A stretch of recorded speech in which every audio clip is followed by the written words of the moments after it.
মানে শৃঙ্খলা একটা রাষ্ট্র হিসাবে বোধহয় প্রতিষ্ঠিত হইতে যাচ্ছে। তো এই এটা দেখলাম পরে ভুল। অনেক ভালো মানুষ দেখলাম ভাই খুব সুন্দর কইরা করে তার ব্যাপারে অনেক ভালো জানতাম। দেখি যে সমস্যা। তো সবাইরে বলতে চাই না বাট আমারে যদি পার্সেন্টেজ করতে বলেন 99% 99.9% আমরা করাপ্টেড। আমি সহ আমারে নিয়েই বললাম। কারোরে করে বললাম না। তো আমরা বোধহয় জাতিগতভাবেই মনে হয় এই সমস্যাটা আছে। সো এটা বাদ দিলাম। এরপরে আর কথা বলি না। যদি কথা বলতে চান, আপনি আসিফ তো ওই যে দাদা বলল না? তো বাচ্চা ছেলে। এই কারণে সে এই কথাটা বলে ফেলেছে। আপনার কি মনে হয় যে এই সালাউদ্দিন কোনদিন এটা বলবে? হুম, হুম, উনি জীবনেও বলবে না। ইভেন ধরেন দাদা পলিটিক্স করে এসছে। দাদার মুখ দিয়ে কোনদিন এই কথা বের হবে? যে উনার জীবনের যদি কোন খারাপ কোন কিছু থাকে সেটা উনি বলবেন? এটা কৌশলে ওইভাবে উপস্থাপন করা হবে। এখন যদি নাকি আমরা করি, হাসিনা ১৫ বছর ক্ষমতায় থাকলো। একটা স্বৈরাচার একটা সরকার আমাদের দেশ চালালো। এদেশে অনেক লুটপাট হয়েছে। পাথর লুট হয় নাই কিন্তু। এইভাবে একটা একটা থেকে মানে পর্যটন কেন্দ্র থেকে এইভাবে মানে মাটি সহ খুঁড়ে নিয়ে গেল। মানে এটা বাংলাদেশে ঘটেছে নাই কখনো। অথচ আমাদের দেশে ওই সময় পরিবেশ উপদেষ্টাকে যিনি সারা বছর দেখেছি যে পরিবেশ নিয়ে কথা বলতে মানে গরম করে ফেলত মিডিয়া। উনার প্রতি মনে হয় সপ্তাহে আপনি জানেন যে প্রতি সপ্তাহে মনে হয় ২-৪ টা অ্যাসাইনমেন্ট উনার এই বেলার থাকতো। থাকতো না? কি করেছেন উনি পরিবেশ নিয়া? একটা খাল উদ্ধার করেছেন। একটা এই ঢাকা শহরের ৩-৪ টা তুরাগ, বেলা, ওইদিকে শীতলক্ষ্যা, এদিকে বুড়িগঙ্গা। কোনটার কোনো উন্নতি আছে? ঢাকা শহরের পরিবেশের কোনো উন্নতি আছে? কোন কিছুর উন্নতি নাই। আপনি যদি এখন বিএনপির কাছে আসেন, বিএনপির কি আপনি অন্তত যদি এখন লিস্ট করি ২-৪ হাজার মানুষের নাম আমরা বলতে পারব না? আমরা বলব। এখন আমরা আমাদের কি যে দুর্নীতির এই জায়গাটা আমার মনে হয় একটা পর্যায়ে গিয়ে ঠিক হয়ে যাবে। সো এদের কারো সাথে যে আমাদের খুব ব্যক্তিগত দাদা বললেন আসিফের সাথে যেমন আমাদের সম্পর্ক আছে, আমাদের ইশরাকের সাথেও আমাদের এই কনক ভাইয়ের সাথে আমাদের এই গত কয়েকদিন আগেও আমরা অনেক বিষয় নিয়ে ইশরাক ভাইয়ের সাথে আলোচনা করলাম এবং এই সিটি কর্পোরেশনের সামনের যে ঘটনা, এটা নিয়েও আমাদের যেটা মনে হয়েছে আমরা সেই পরামর্শ ইশরাক ভাইকে দেয়ার চেষ্টা করেছি। সো কারো সাথে আমাদের সমস্যা নাই। এখন কথা হইলো যে আপনি যখন কিনা দুর্নীতি নিয়ে কথা বলতে যাবেন, যদি নাকি সবাই চলে আসেন তাহলে তো আপনার এটা নিয়ে আলাপ করার দরকার নাই। দুর্নীতি যেটুকু আছে কিভাবে থামানো যায় সেটা চিন্তা করেন। এবং বিএনপির আর মিডিয়া যেটা আপনি বললেন যে এখন এই মিডিয়া হচ্ছে বিএনপি আর এনসিপি কে। এটা মিডিয়ার বিষয় না। মিডিয়াতে তো এই হাসিনার সেই দোসররা আছেই। ডিজিএফআই নিজে অ্যাসাইনমেন্ট দিয়ে দেয়। ডিজিএফআই নিজেই ফুটেজ বের হয়, অডিও বের হয়, ভিডিও বের হয়। কোত্থেকে বের হয়? এটা কি সাধারণ মানুষ করতে পারে নাকি? এগুলি আমরা জানি না? ডিজিএফআই দেয়। ডিজিএফআই দিয়া বলে এই ঘটনা ঘটেছে এবার এটা নিয়ে কাজ করো। সো এই জায়গাগুলো তো ঠিক করতে হবে। যেসব সুশীলরা আজকে ১৫ই আগস্ট নিয়ে করে খুব মনে হয় যেন তারা ন্যায়ের পথে অটল আছেন। কিছু জায়গা নিয়ে তাদেরকে কেউই করতে পারবে না। তোরা কই ছিলি রে জুলাইতে? ৫ তারিখ পর্যন্ত এই যে ফারাবী হাফিজ এই যে এই চ্যানেল 24 এর যেই উপস্থাপক, এ বাবা-মাদেরকে উদ্দেশ্য করে পোস্ট করেছে। সেই পোস্ট আছে আমার কাছে। বাবা-মাদেরকে উদ্দেশ্য করে পোস্ট করেছে যে, "আপনারা আপনাদের সন্তানদের হেলি খেলা দেখে কি মজা পাচ্ছেন? এই আন্দোলনের ভেতরে নাকি অন্য দুষ্কৃতিকারীরা ঢুকে গিয়েছে। এদেরকে দ্রুত সরিয়ে নেন।" এরাই তো সেই সুশীল। যে সুশীলরা আজকে শেখ মুজিবকে নিয়ে করছে। প্রতিটা এই পোস্টের জন্য টাকা পেয়েছে। প্রতিটাকে টাকা পয়সা দেওয়া হয়েছে। ওই যে তৌহিদ আফ্রিদির মাধ্যমে টাকা বিতরণ হয়েছে।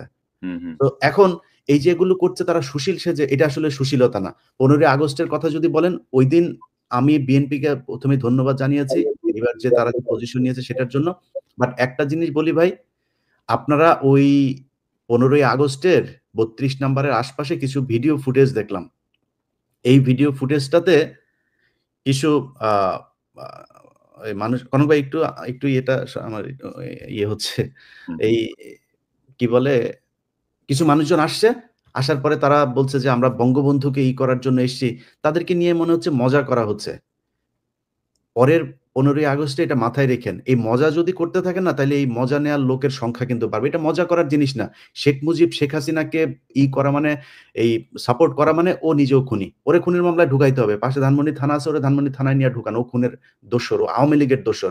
যদি শেখ মুজিবের ব্যাপারে আলাদা করে কেউ কিছু বলতে আসে, পিনাকি দাদা বই লিখেছে, উনার বই পড়েন। উনারে যদি বিশ্বাস না করেন, তাইলে যাদেরকে বিশ্বাস করেন মেজর আ জলিল ওদের নিজেদের লোকজন আতাউর রহমান খান, তারপরে এই ধরনের লোকজনরা ইভেন তোফায়েল আহমেদের বইও পড়েন।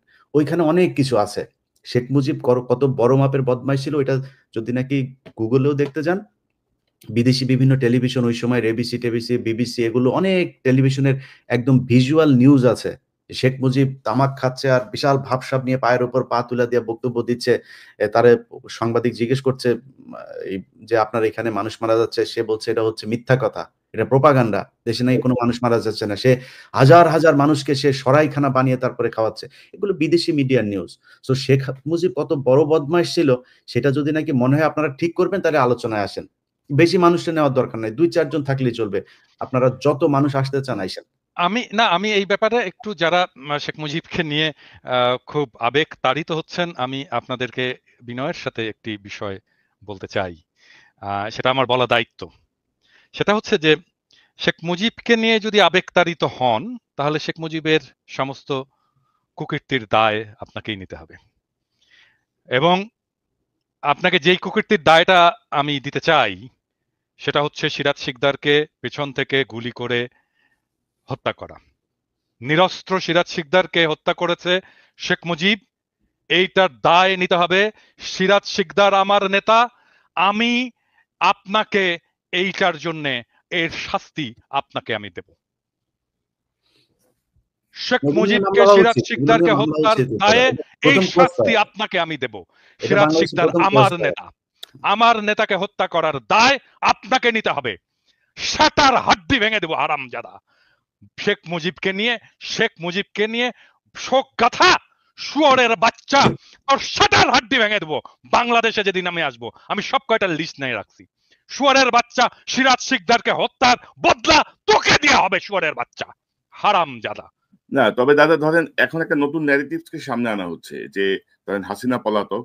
আমরা তো আসলে হাসিনা না, কিন্তু শেখ মুজিবের অবদান তো অস্বীকার করা যাবে না।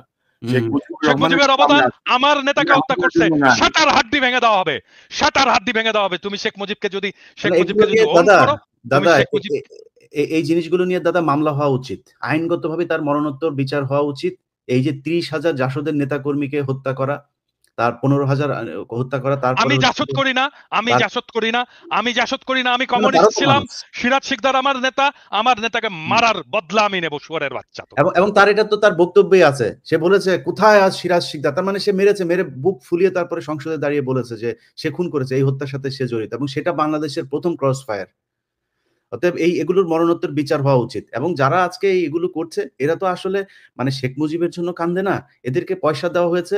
এর মধ্যে কিছু আসে চামড়া ব্যবসায়ী, পয়সা পেছন দিয়ে হান্দায় দেওয়া হবে, ওই সময় পয়সা পেছন দিয়ে হান্দায় দেওয়া হবে, টাকা দিয়ে সব করতে পারে। ইলিয়াস, এখানে আরেকটা বিষয় আমি যেটা শুনলাম, টাকা যেমন আছে, আবার কোন শিল্পী কোন জায়গায় তাদেরকে ব্ল্যাকমেইলও করা হচ্ছে। জানেন হাসিনার কিন্তু এটা একটা ভালো অস্ত্র ছিল, যে চরিত্র হনন এবং ব্ল্যাকমেইলিং এর বহু কিছু। তো ওই হুমকিও দেওয়া হচ্ছে, টাকাও দেওয়া হচ্ছে। তো এই ন্যারেটিভসটা থেকে এটা নিয়ে আসলে মানে আরো কিছু কাজ করা দরকার। যে এই যে আমরা তো হাসিনাকে পছন্দ করি না, আমরা তার এইসব একটা জিনিস বলি কনক ভাই, ধরেন ৩২ নম্বরের সামনে একটা মহিলা আসলো, এক হুজুর আসলো ফাজলামি করার জন্য, জাস্ট ফান করার জন্য। সে বলছে যে আমি 2টা খতম দিয়েছি। তার বউ বলছে জীবনে কোনোদিন কোরআন পড়া দেখছেন না? ভিডিওটা বুরকাওয়ালা মহিলা, মানে ফান করার জন্য এসে, মানে এখানে ফান করা যায়। আপনি একটু চোখ বুঝা কল্পনা করেন তো ভাই, আওয়ামী লীগ ক্ষমতায় আছে, জামায়াতের শিবিরের বা বিএনপির একটা ছেলে সেখানে এই ওরা জিয়াউর রহমানের কবরের ওইখানে গিয়ে করেছে, সেখানে গিয়েছে। আপনি চিন্তা করেন তো যে তার অবস্থাটা কি হইতো, পাড়ায় মেরে ফেলতো ওইখানে। আপনি তারা নিয়ে ফান করেন, এটা ফান করার জিনিস না তো। সালাউদ্দিন কাদের চৌধুরীর কবরে যে কি করছে, না ভেঙেছে তো, সেখানে কেউ যেতে পেরেছে নাকি সেই জায়গায়? লাশ আমার চোখের সামনে, দাদা আমার চোখের সামনে দেখেছি। এই শহীদ কাদের মোল্লা তার লাশটা যাওয়ার সময় জুতা নিক্ষেপ করেছে তার লাশের গাড়ির উপরে। আমরা তখন গোলাম আজমের গাড়ি তো আমি ওই দিন নিজে ছিলাম, ওনার লাশটার সময় আমি জেল গেটে ছিলাম। তো এই যে কাজগুলো করেছেন, এগুলো এটা তো ওরা এটাই তো আওয়ামী লীগ। এদেরকে দিয়ে সব সম্ভব। আমাদের দক্ষিণ পশ্চিমাঞ্চলে, আমার বাড়ি চুয়াডাঙ্গা, আমার ছোটবেলায় দেখেছি এমন কোনো দিন নাই 2-4টা লাশ আমরা দেখি নাই।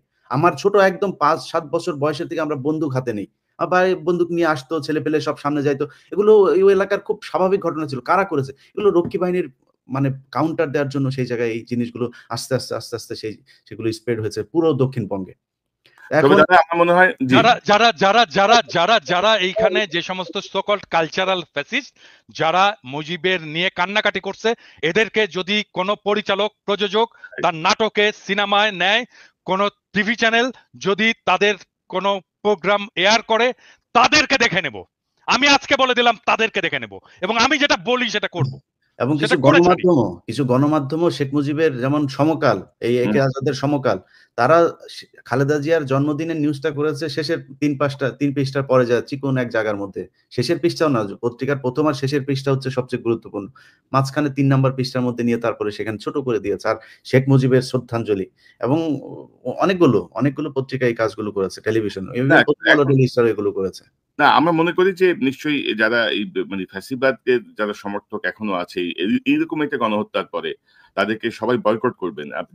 পিনাকিদা যেটা বললেন, পরিচালক, প্রযোজক, টেলিভিশন ওনার, ফিল্ম ওনার, তারা এই ব্যাপারে নিশ্চয়ই সতর্ক থাকবেন। না হলে আমরা আমাদের মতো করে কাজ তো করবোই। তো দাদা, এই সকল কিছুর পেছনে কিন্তু ডক্টর ইউনূস সরকারের একটা দায় আছে। কিন্তু doctor Yunus, Nobel laureate doctor ইউনূসকে আমরা যে জায়গায় দেখি, চিফ অ্যাডভাইজার ইউনূসকে আমরা নিশ্চয়ই সমান দৃষ্টিতে দেখবো না। তাকে একটা দায়িত্ব দেওয়া হয়েছে। গত 1 বছরে তিনি ওনার উপদেষ্টাদের কার্যক্রম রিভিউ করেন নাই, এবং আজকে আমরা যে আলোচনা করছি তার পেছনে অনেক কিছুই ঘটতো না যদি তিনি প্রপারলি চালাতে পারতেন। আপনি কি মনে করেন কেন কোনো রিভিউ হলো না? ডক্টর ইউনূসের দায় উনি কিভাবে এড়াবেন? কি মনে করেন আপনি? না, এটা তো প্রথম থেকে বলতেছি, যখন এই উপদেষ্টা পরিষদটা গঠিত হচ্ছে এবং এই উপদেষ্টা হিসাবে যাদেরকে নেওয়া হচ্ছে, এটা তো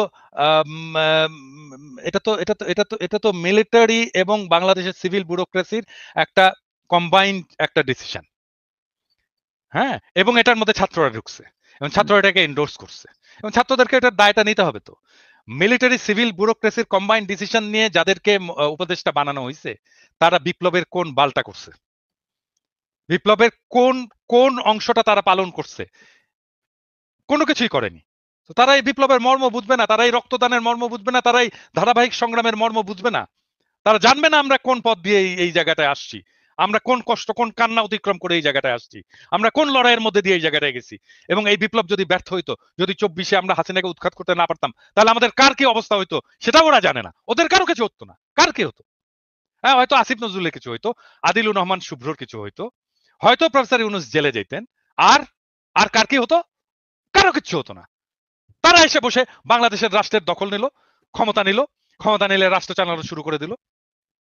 হ্যাঁ, অবশ্যই ছাত্রদের কিছু হতো এবং ছাত্র এটাকে এন্ডোর্স করলো।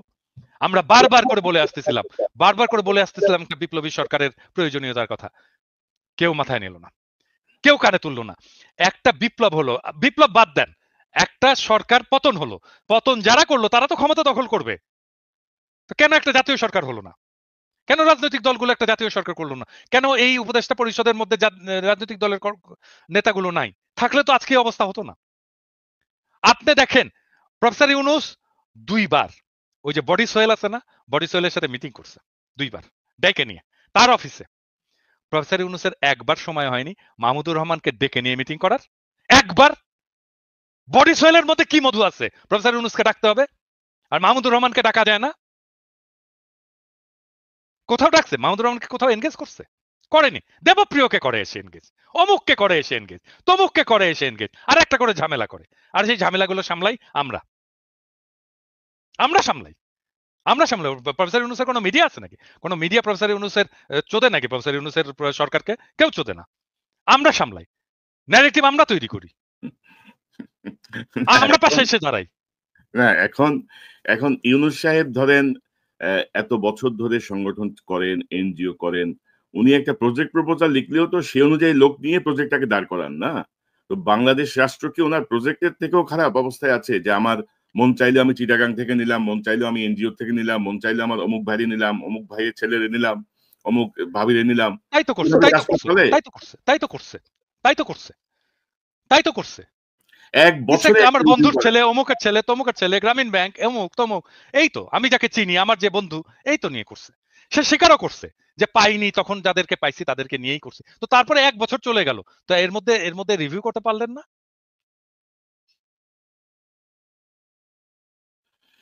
না, এই দায় তো নিতে হবে। এবং আমি তো অনেক আরো খারাপ কথা শুনি, খারাপ খবর শুনি। আমি জানি না ওইদিকে যাচ্ছে কিনা, কি হচ্ছে আদৌ ওনার, উনি কতটুকু নির্বাচনে সক্ষম হবেন। মানে এই পরিস্থিতিতে আমি ধরেন আওয়ামী লীগের সচিব, আওয়ামী লীগের সেনা অফিসার, আওয়ামী লীগের পুলিশ কর্মকর্তা, আওয়ামী লীগের মাস্টার, প্রত্যেকে মানে ধরেন যারা 3-4টা নির্বাচনের অভিজ্ঞতা সম্পন্ন, মানে রিগড নির্বাচনের অভিজ্ঞতা সম্বন্ধে তারা প্রত্যেকেই স্ব জায়গায় বহাল। আপনি কোথাও টাচ করেন নাই। আপনি কি শাস্তে চাচ্ছেন? আপনি কিভাবে একটা সুষ্ঠু নির্বাচনে আদৌ কি সক্ষম হবেন? এই প্রশ্নগুলো তো আসছে দাদা এখন। আচ্ছা, একটা জিনিস বলেন তো, একটা জিনিস বলেন কনক, আমি বলি, মানে এটা উইথ অল ডিউ রেসপেক্ট, মানে আমি তো মাঝে মাঝে খেপে টেপে যাই, তো এখন করার কিছু নাই, এটাই আমার আমার নেচার আর কি। তো রাষ্ট্র নিয়ে, সরকার নিয়ে, সংস্কার নিয়ে কনক আপনার একটা চিন্তা আছে না, বলেন তো? আপনি এতদিন কাজ করছেন না? হ্যাঁ, ইলিয়াস তোমার একটা চিন্তা আছে না, এতদিন কাজ করছো না যে রাষ্ট্রটা কিরকম হবে, করা উচিত আছে কি? ইয়েস অর নো বলো, আছে? মিউট হয়ে আছো। অবশ্যই অবশ্যই। প্রফেসর ইউনূসের সরকারের সংস্কার কমিশন আমাদের সাথে বসে আধা ঘন্টা কথা বলছে, আমারও আছে, আধা ঘন্টা কথা বলছে। আচ্ছা বলেন তো, আপনারা তো এতদিন ধরে লড়াই করছেন, সংগ্রাম করছেন, যেরকমই করেন, যতটুকুই করেন, করছেন তো, আপনারা বলেন তো আপনাদের আপনাদের চিন্তা কি আগামী রাষ্ট্রটা নিয়ে, সংস্কার নিয়ে, সংবিধান নিয়ে? কেউ কিছু বলছে? নির্বাচন কমিশন নিয়ে কেউ বলছে? একজন বলছে? কেউ বলে নাই। কেন বলেনি? মানে কি আমাদের মাথায় বুদ্ধি নাই? আমাদের লেখাপড়া করি না আমরা? নাকি আমরা পার্ট অফ রেভলিউশন না? নাকি আমরা কিছু বুঝি না? নাকি আমরা মূর্খসদা? না, আমরা কিছু বুঝি না। আমরা কিছু বুঝি না, মানে ওই যে একটা ইয়ে আছে না, এটা মুখ খারাপ করতে হয় আর কি, সরি, মানে কনকের এখানে এসে মানে মুখ খারাপ করতে আমার খুব খারাপ লাগে, কিন্তু এটা দিস ইজ লাইফ। হ্যাঁ, দিস ইজ লাইফ। ওইটা ওই ছোটবেলায় আমাদের ইয়ে আমাদের মেডিকেল কলেজে আমাদের ডোমদের ইয়ে ছিল, যারা লাশ কাটতো আর কি, লাশ কাটতে আমাদের হেল্প করতো। হ্যাঁ, ডেড বডি তারা প্রিজার্ভ করতো, পোস্টমর্টেমেও তারা হেল্প করতো, আর ডেড বডি কাটতেও খুব এক্সপার্ট, ভেরি এক্সপার্ট তারা। তো ওই রকম পচা টচা লাশটা আসতো সারাক্ষণ, এর গন্ধ টন্ধ তো বিভৎস গন্ধ। তো ওরা সারাক্ষণ টাল হয়ে থাকতো, মাল খেয়ে টাল হয়ে থাকতো আর কি। হ্যাঁ, তো ওর একজনের, এবং তারা খুব দার্শনিক কথা বলতো মাঝে মাঝে। হ্যাঁ, এত দার্শনিক কথা বলতো না, এগুলো যারা শোনেনি তারা ওই লাইফের ওই ফিলোসফি গুলো জানে না আর কি। তো বড় লোক এবং গরিব, এদের মধ্যে যে তফাৎ, এইটা সে কিভাবে এক্সপ্রেস করতো সেই ডোম আমাদেরকে। হ্যাঁ, তো সরি ফর মাই ল্যাঙ্গুয়েজ, এখানে মিউট করা যাবে না, বাট আমি তারপরেও এটাকে বলতে বাধ্য হচ্ছি, কারণ this is philosophy, this is life. সে বলতো যে ভাই, আমরা শাক খাই, পেতনি লাগাই, আর ভূত হয়, আর উনারা সোনা খায়, পরি লাগায়, আর মাল হয়।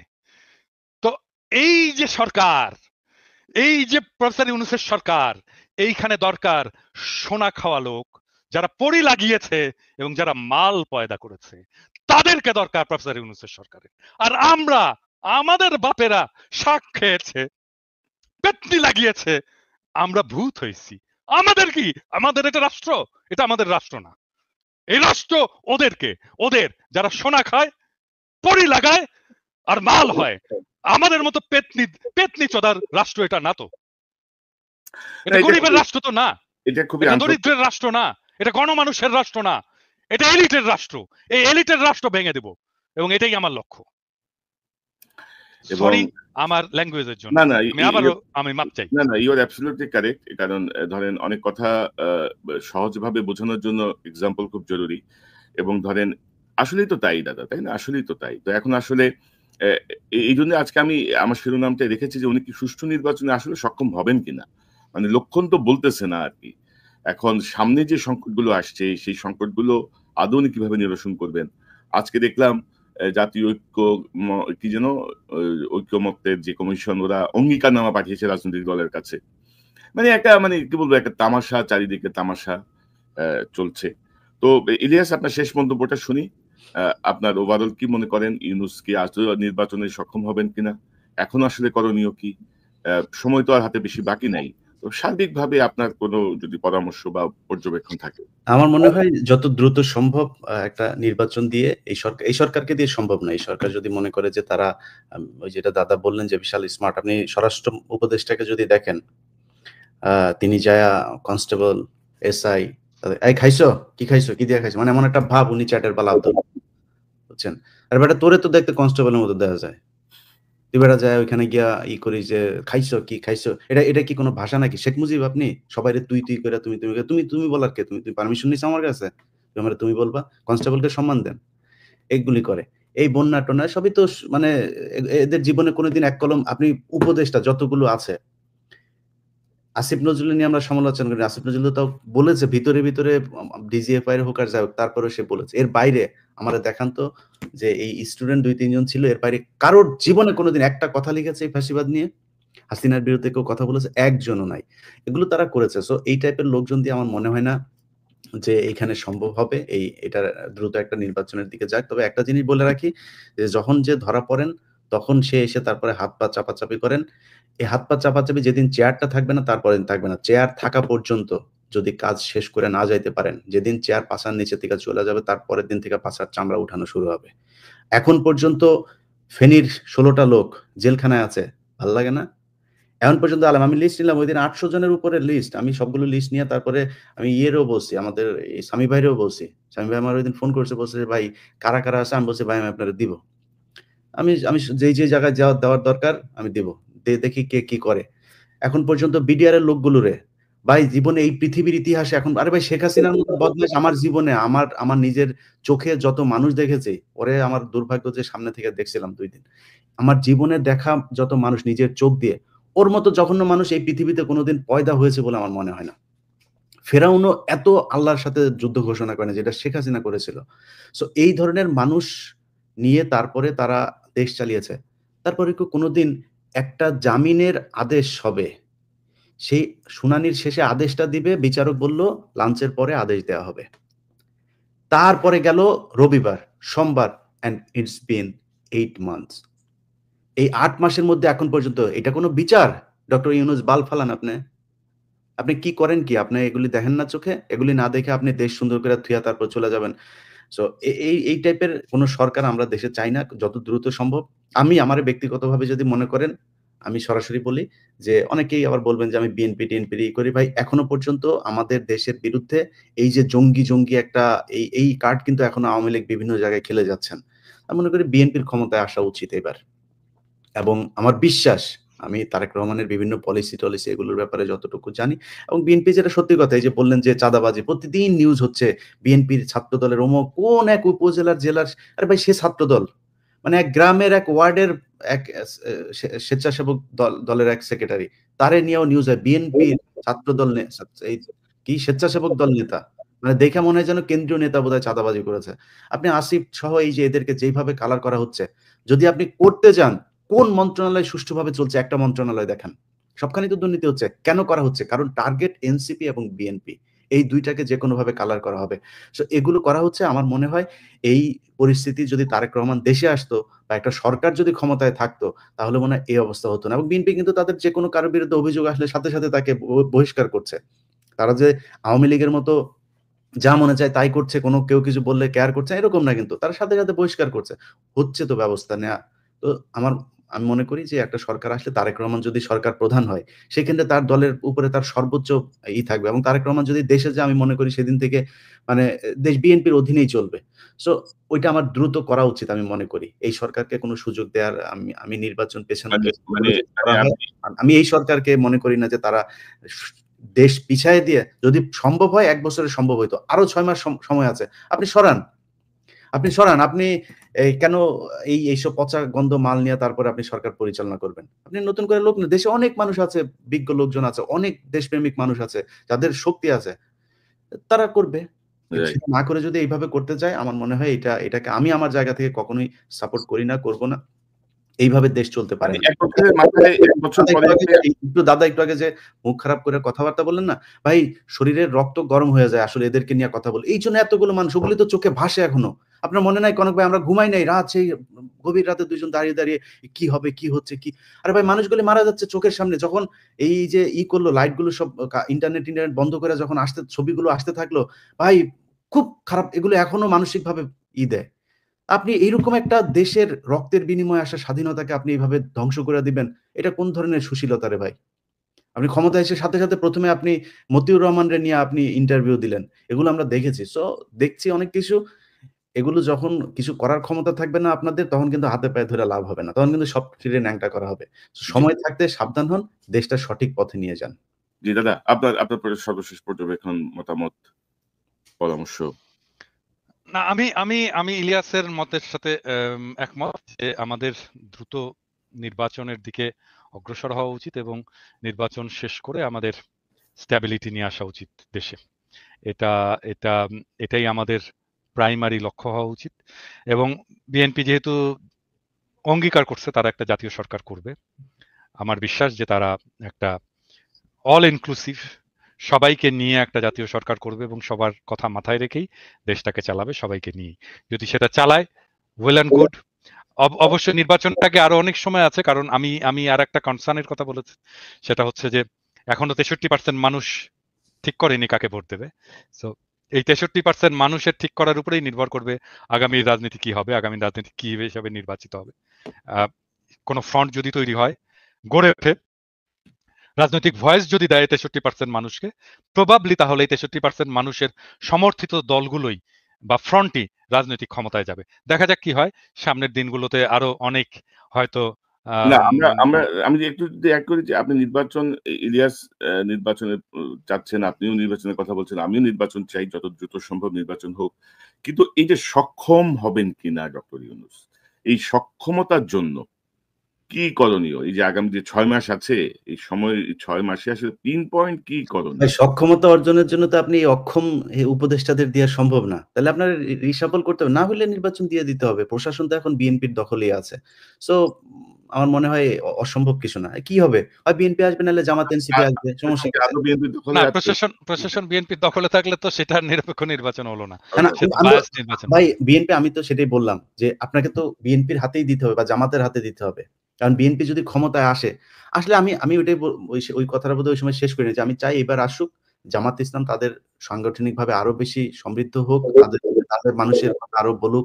এবং আমার মনে হয় এই ৫ বছরে বিএনপি যত ভুল করবে ততটা জামাতমুখী হবে মানুষ। সো ৫ বছর পরে জামাত আসুক। এখন যেহেতু হাসিনা যাওয়ার পরপরই আমি আমার ব্যক্তিগত মতামত যদি জিজ্ঞেস করেন, আমি মনে করি কোন ইসলামী দলের এখন এই মুহূর্তে ক্ষমতায় আসা ঠিক না, যাদের নামের সাথে ইসলাম আছে। এবং আমি মনে করি ভাই, আমি অত বিশাল ঈমান আমার শক্ত না, তো এই কারণে বললাম। এটা আবার নিয়ে অনেকে অনেক কথাবার্তা বলবেন। বাট বিএনপিরই আসা উচিত। তারেক রহমানকে এই সুযোগটুকু দেওয়া উচিত। এখনো খালেদা জিয়া তার মতামত রাখার মতো ওইটুক সক্ষমতা তার শারীরিকভাবে আছে। আল্লাহ তাকে আরো অনেক সুস্থ করে দিক। আমার মনে হয় বেটার হবে। এখন বিএনপির যেগুলো দেখা হচ্ছে এত এ আচ্ছা ভাই, একটা জিনিস বলি। ধরেন আগে ইজারা নেওয়া হইতো একটা গরুর হাটের। মানে আগে নেওয়া হইতো না, সেটা কে নিত? মানে সেটা কি মানে সাধারণ মানুষ নিত নাকি? আওয়ামী লীগের লোকই তো নিত। হুম, হুম। এখন সমস্যাটা হচ্ছে আপনার তো কোনো সরকার নাই, কোনো প্রশাসন নাই, নিয়ম নাই, শৃঙ্খলা নাই। বিএনপির ৩ গ্রুপ যা ঠেলাঠেলি করছে। এখন হঠাৎ করে আসছে চাঁদাবাজি। চাঁদাবাজি হয় নাই কবে? মানে এই যে ট্রাক আসে ঢাকায়, কোনদিন কি একদিনের জন্য কি বন্ধ ছিল আপনি বলেন তো? এখনো হয়। আমি এটার সমর্থনে কথা বলছি না। কিন্তু হয়তো, হতো। ৫ই এখন আগস্টের পরে কয়েকদিন বন্ধ ছিল। হুম, ওইটা ৫ই আগস্টের পরে। ওইটা তো অন্য জিনিস। ওই সময় তো দ্রুত কিছুই ছিল করেছে। না। ওই সময় জনগণের হাতেই দেশ ছিল। যেই কারণে বন্ধ ছিল। কিন্তু জনগণের হাতে ছাড়া কোনো সরকার প্রশাসকের হাতে যখন দেশ ছিল, কখনোই এটা বন্ধ রাখা যায়নি। হয়তো মিলিটারি কিছু সময় 111 এর কিছু সময়টাতেই ছিল, কিছু ভালো সময় ছিল। যাই হোক, এটাই আরকি। তো চাঁদাবাজি এই দেশে ছিল, বন্ধ হওয়া উচিত। যেভাবে এখন বলা হয় দেশটা এত পরিমাণে একদম নতুন করে মনে হচ্ছে বিভিন্ন খাতে চাঁদাবাজি শুরু হয়েছে, এই পরিস্থিতি হয়নি। বাট হ্যাঁ, যদি তবে হয়ে থাকে কিছু না, জায়গায়, আমার মনে ইলিয়াস, হয় তারেক রহমান ক্ষমতায় গেলে আরো ভালো হবে পরিস্থিতি। ইলিয়াস, এখানে আরেকটা প্রশ্ন খুবই গুরুত্বপূর্ণ, যেটা আপনি বলছিলেন যে বিএনপির সাথে বহিষ্কার করছে। কিন্তু আপনি যদি দেখেন যে এ পর্যন্ত কঠোর কোনো পদক্ষেপ কি নেওয়া হয়েছে সরকারের পক্ষ থেকে? এটা তো ম্যাজিস্ট্রেসি বিএনপির দায় পাওয়া নয়। নিত, বিএনপি ম্যাজিস্ট্রেসি তো পাওয়া তারা নিয়ে ধরে জেলে পাঠাবে না। আছে। জেলে নিবে সরকার। জেলে তাহলে তো বিএনপি পাঠাবে না। ম্যাজিস্ট্রেসি পাওয়া নিয়ে সেনাবাহিনী মাঠে আছে। তাদের ভূমিকা কিন্তু তারেক অনেক। রহমান যদি কোন চাঁদাবাজের জন্য ফোন করে বলে, "ভাই আমার ইটা ছেড়ে দেন।" যদি বলে আমাদের কাছে ভয়েস রেকর্ড দিয়ে দেখ, দেন, দেখি। আমরা দেখি। না, কনক, মানে বিএনপি তো থানা দখল করছে না, এরকম ২ একটা হারানোর ঘটনা জন্য। ঘটছে না। ২ একটা ঘটনা হ্যাঁ, ঘটছে। থানা এটা দখল কিন্তু একেবারে করছে। রিমোট এরিয়া, ধরেন লোকাল মানুষ যে থানা ঘেরাও করে নিয়ে ভাই আসছে। থানা দখল না, থানা দখলের থানার চাইতে ১০ মাইল দূরে যদি বিএনপির লোকজন কোন চাঁদাবাজের পক্ষ করে ডাইরেক্ট গুলি করেন। আমরা ওটার পক্ষে থাকবো ভাই। কেউ আমরা এটার পক্ষে বিপক্ষে যাবো না তো। আমরা পুলিশের পাশে থাকবো। করেন না, সমস্যা কি? চাঁদাবাজি কে সমর্থন করে? কিন্তু মানে আপনারা যদি বিচার না করেন তাইলে তো এরকম চলতেই থাকবে। চাঁদাবাজি বা অরাজকতা নিয়ন্ত্রণে আমরা সরকারের কোনো কঠোর কোনো পদক্ষেপ দেখি নাই, সেনাবাহিনীর কোনো পদক্ষেপ দেখি নাই। তো সব মিলাই মনে হচ্ছে যেন মানে একটা সংঘবদ্ধ গ্রুপ পরিকল্পিতভাবে আরো খারাপের দিকে নিয়ে যাওয়ার একটা চেষ্টা করছে। আমরা পর্যবেক্ষণে রাখছি। জনাব পিনাকি ভট্টাচার্য, ইলিয়াস হোসেন, দুজনকে অসংখ্য ধন্যবাদ আলোচনায় যোগ দেওয়ার জন্য। অনেক বিষয় নিয়ে খোলাখুলি কথা বলবো। দাদার জন্য সবাই দোয়া করেন। দাদা শারীরিকভাবে অসুস্থ। না দাদা দেখে মনে হয়েছে মনে হচ্ছে না, দেখে মনে হচ্ছে তরুণ, আপনাকে দেখে কেন মনে হবে?